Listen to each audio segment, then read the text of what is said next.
दोस्तों, उत्तर प्रदेश में 25,000 से भी ज़्यादा सरकारी स्कूल बंद करने का फैसला किया जा रहा है। दोस्तों, सरकारी स्कूल में आखिर पढ़ता कौन है? वंचित, दलित, शोषित मीन्स एससी, एसटी, ओबीसी जिनको शिक्षा की ज़रूरत है, उनको शिक्षा नहीं मिल पाती, वही लोग सरकारी स्कूलों में जाते हैं। पर तभी भी बीजेपी सरकार और योगी सरकार जो कि इसमें नाकाम साबित होते हुए हमें दिखाई दे रहा है। दोस्तों, कहीं हम देखते हैं कि जापान, चीन जितने भी बड़े बड़े विकसित देश है, हर जगह शिक्षा का जो स्रोत है वो सबसे ऊपर है। सबसे ज़्यादा शिक्षा को वैल्यू दिया जाता है। यहाँ तक कि विश्व रत्न डॉक्टर बाबा साहब आम्बेडकर जी, इन्होंने भी अपने एक भाषण में कहा है कि शिक्षा वो शेरनी का दूध है कि जो पिएगा वो दहाड़ेगा। पर दोस्तों, योगी सरकार और बीजेपी सरकार इसमें नाकाम साबित होते हुए हमें दिख रही है। दोस्तों, इस बारे में क्या राय है कमेंट बॉक्स में ज़रूर बताइए। दोस्तों, नमो बुद्धाय, क्रांतिकारी जय भीम। मेरा नाम है नेहाल और स्वागत है आपके अपने यूट्यूब चैनल पे। दोस्तों, आज हम बात करने वाले हैं कि योगी सरकार जो कि है सरकारी स्कूल बंद करने के पीछे क्यों पड़ी है। हम देखते हैं कि सरकारी स्कूल जो कि है खंडर बनते जा रहे हैं और प्राइवेट स्कूल जो कि है बिल्डिंगें बनते जा रहे हैं। एक से एक वहाँ पे फैसिलिटी दिलाई जा रही है। पर दोस्तों, जब फीस की बात आती है तब अच्छे के पसीने छूट जाते हैं। दोस्तों, मिडिल क्लास फैमिली हो या गरीब फैमिली हो, उनको 10 बार सोचना पड़ता है वो स्कूल में डालने की। गरीब इंसान तो नहीं डाल सकता, उसके पास तो सरकारी स्कूल ही एक सहारा होता है।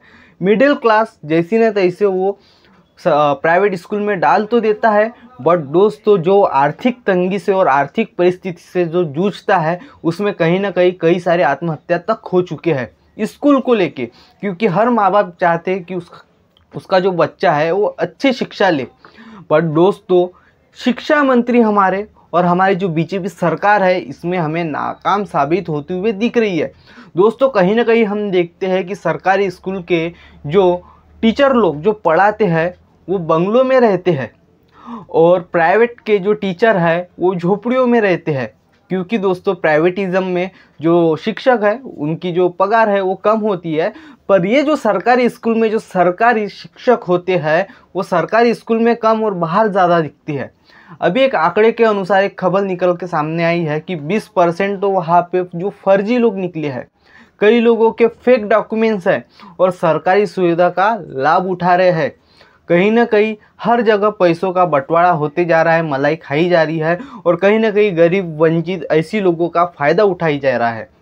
दोस्तों, मोदी सरकार और योगी सरकार कहती है कि हम गरीबी हटाएंगे, पर कहीं ना कहीं हमें यहाँ पे देखने को मिलता है ये गरीबी नहीं हटाएंगे, ये गरीबों को हटाएंगे। इस तरीके की स्थिति अभी आ चुकी है।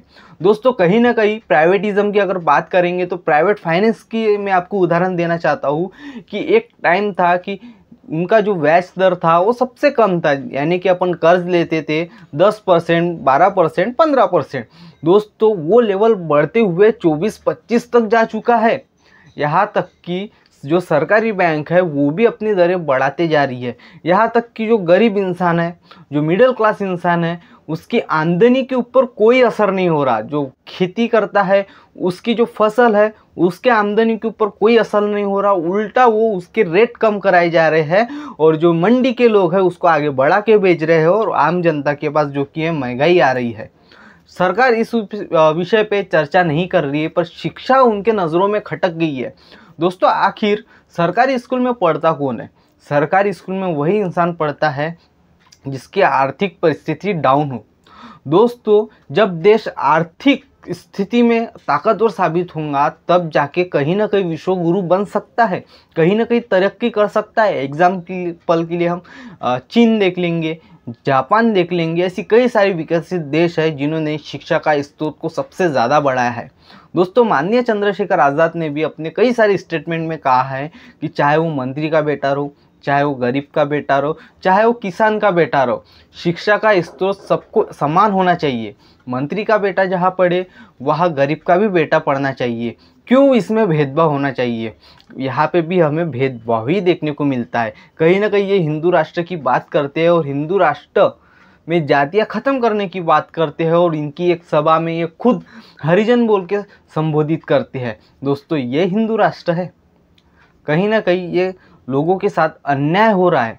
ये सरकारी स्कूल जहाँ अच्छे स्टैंडर्ड बनना चाहिए, जहाँ सरकारी जो फीसेस है वो माफ़ होना चाहिए, उधर ये डायरेक्ट सरकारी स्कूल बंद करने का फैसला कर रहे हैं। ये कौन सा फैसला है?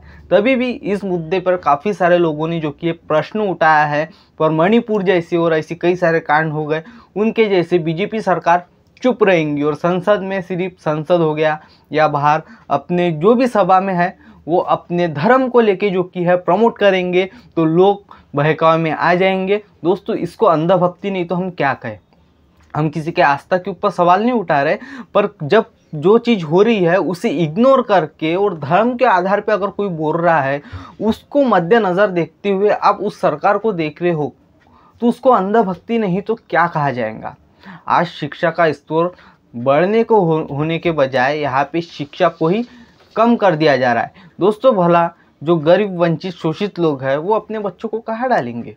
ना ही उनकी आमदनी बढ़ रही है, महंगाई तो बढ़ रही है। और जैसे कि अभी महाराष्ट्र में लाड़की बहन योजना जैसी कि आई है, वहाँ पे भी एसबीआई बैंक में जाके स्तर देख लीजिए, कई लोगों के अकाउंट डिफ़ॉल्ट में जा चुके थे, कई लोगों को पता भी नहीं था कि लाड़की बहन के पैसे आ रहे थे, तो उनके जो पुराने अकाउंट है, जो नए अकाउंट दी उसमें नहीं, पुराने अकाउंट में पैसे आ रहे।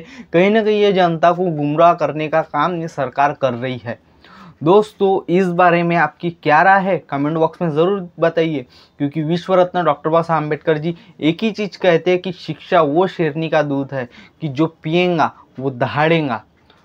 पर यहाँ पे जो कि है शिक्षा को ही बंद कर दिया जा रहा है। दोस्तों, इसे हम शिक्षा मंत्री हो या बीजेपी सरकार हो, इनको नाकाम नहीं तो क्या कहेंगे?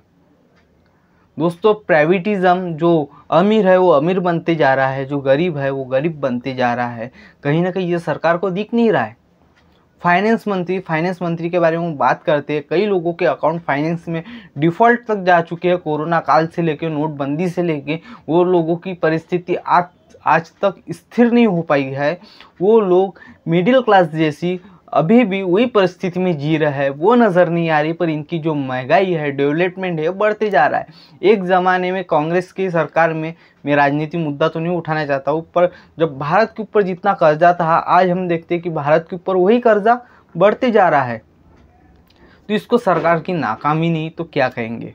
दोस्तों, वीडियो हम ज़्यादा लंबी नहीं करेंगे, आपके साथ ये बात शेयर करनी थी और इस बारे में आपकी क्या राय है कमेंट बॉक्स में मुझे ज़रूर बताइए।